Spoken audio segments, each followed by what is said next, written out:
നമസ്കാരം. ധർമ്മസ്ഥലയിലെ വെളിപ്പെടുത്തലുകൾ വ്യാജമാണെന്ന വാർത്തകൾ പുറത്തുവന്നതിന് പിന്നാലെ താൻ ഒളിവിലാണെന്ന വാദങ്ങളെ ലോറി ഉടമയായ മനാഫ് തള്ളി. താൻ ജയിലിലാണെന്നും മാധ്യമങ്ങൾ തന്നെ വേട്ടയാടുകയാണെന്നും മനാഫ് പുറത്തിറക്കിയ വീഡിയോയിൽ പറഞ്ഞു. ധർമ്മസ്ഥല കൂട്ടക്കൊലപാതകവുമായി ബന്ധപ്പെട്ട് നിരവധി വീഡിയോകൾ ചെയ്തതിന് പിന്നാലെയാണ് ഈ പ്രതികരണം. ഞാനിപ്പോൾ ജയിലിലാണുള്ളത്. കുറച്ചു ദിവസങ്ങളായി ഒരേ വാർത്തകളാണ് വന്നുകൊണ്ടിരിക്കുന്നത്.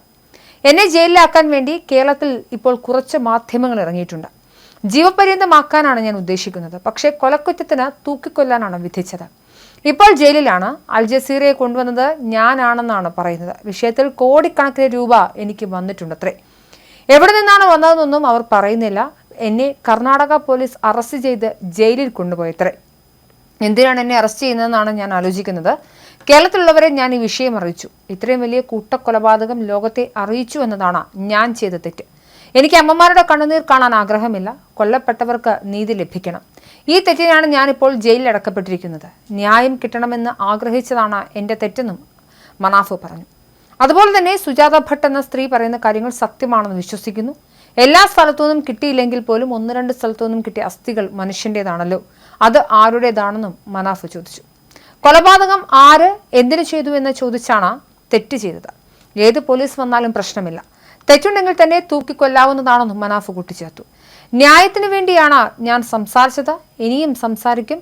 നീതിക്ക് വേണ്ടി പോരാടും. മരിക്കുകയാണെങ്കിൽ സന്തോഷത്തോടെ സ്വീകരിക്കുമെന്നും അദ്ദേഹം പറഞ്ഞു.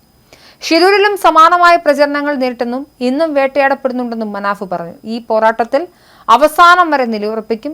എന്ത് പ്രയാസമുണ്ടായാലും നേരിടും. എന്നെപ്പോലെ കൂടുതൽ പേർ രംഗത്ത് വരണമെന്നും മനാഫ് യൂട്യൂബിൽ പോസ്റ്റ് ചെയ്ത വീഡിയോയിൽ ആവശ്യപ്പെട്ടു. ഷിരൂരിലെ മണ്ണിടിച്ചിൽ സമയത്ത് മരണപ്പെട്ട അർജുന്റെ ലോറിയുടെ ഉടമയായിരുന്നു മനാഫ്. ഷിരൂർ സംഭവത്തിലൂടെ ശ്രദ്ധ നേടിയ അദ്ദേഹം ലോറി ഉടമ മനാഫ് എന്ന പേരിൽ യൂട്യൂബ് ചാനൽ ആരംഭിക്കുകയും ധർമ്മസ്ഥല സംഭവങ്ങളുമായി ബന്ധപ്പെട്ട് നിരവധി വീഡിയോകൾ പങ്കുവയ്ക്കുകയും ചെയ്തിരുന്നു.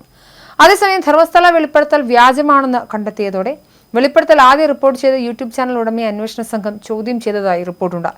സമീർ എന്നയാളെയാണ് ബൽത്തങ്ങാടിയിലെ ഓഫീസിൽ നിന്ന് SIT ചോദ്യം ചെയ്തത്. ഇയാൾക്ക് ഗൂഢാലോചനയിൽ പങ്കുണ്ടെന്ന് ക്ഷേത്രവുമായി ബന്ധപ്പെട്ടവർ നേരത്തെ ആരോപിച്ചിരുന്നു.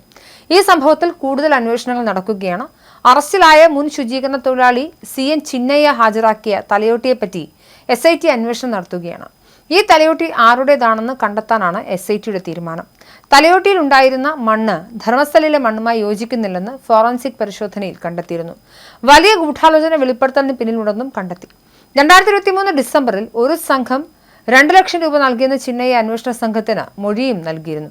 എന്തായാലും ധർമ്മസ്ഥല ഇന്ത്യ കണ്ട, ഒരുപക്ഷെ ലോകം തന്നെ കണ്ട ഏറ്റവും വലിയ ഫ്രോഡ് കേസായി മാറുകയാണ്. ഏകദേശം 100ഓളം സ്ത്രീകളെയാണ് ബലാത്സംഗത്തിനും കൊലപാതകത്തിനുമൊക്കെ അതിക്രൂരമായ പീഡനങ്ങൾക്ക് ഇരയാക്കി കൊന്നതെന്ന് ആയിരുന്നു ചിന്നയ്യ നൽകിയ മൊഴി. ഇതുമായി ബന്ധപ്പെട്ട് സ്പെഷ്യൽ ടാസ്ക് ഫോഴ്സിനെ രൂപീകരിക്കുകയും ഏകദേശം 1/2 കോടിയോളം രൂപ ചെലവിട്ടുകൊണ്ട് വിവിധ പ്രദേശങ്ങളിലായി കുഴിച്ച് പരിശോധന നടത്തിയെങ്കിലും ഒന്നും കണ്ടെത്താൻ സാധിച്ചില്ല. ഈ സമയത്ത് സംശയം തോന്നിയ പോലീസ് ചിന്നയ്യയെ വീണ്ടും ചോദ്യം ചെയ്തപ്പോഴാണ് താൻ പറഞ്ഞത് വാസ്തവ വിരുദ്ധമാണെന്നും കള്ളമായിരുന്നെന്നും ചിന്നയ്യ പോലീസിനോട് പറയുന്നത്.